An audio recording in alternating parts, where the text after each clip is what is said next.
For a farmer, there's nothing quite like seeing the fruits of your labor come to fruition, and farmers here in Georgia are getting to do a lot of that as the 2024 harvest season is in full swing.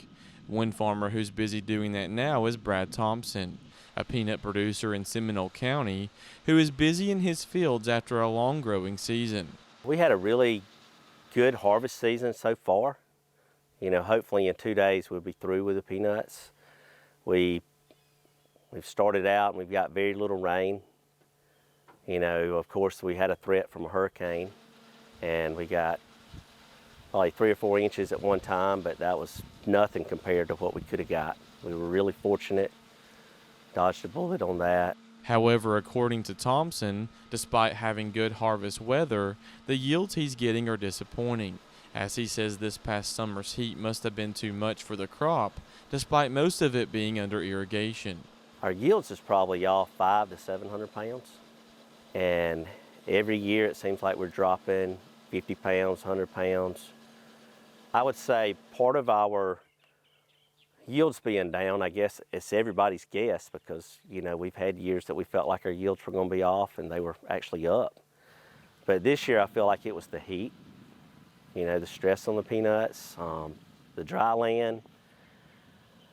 Was kind of average crop on dry land, but our irrigated that's where we were so much off, and we're about 98% irrigated.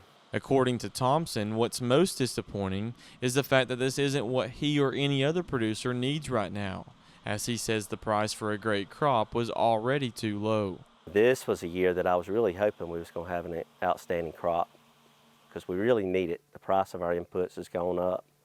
The price of equipment is just through the roof now.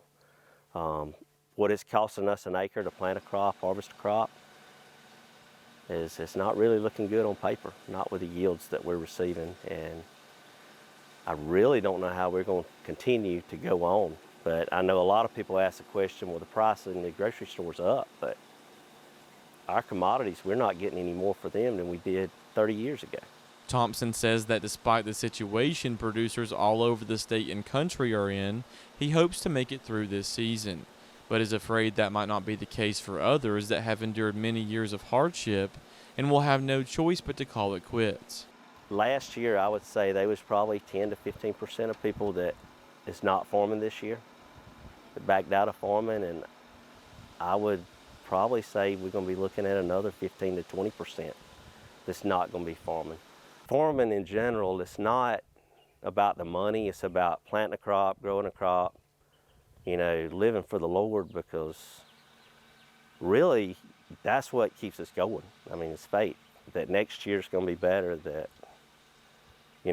things are going to get one day where we can relax. Reporting in Donaldsonville for the Farm Monitor, I'm John Holcomb.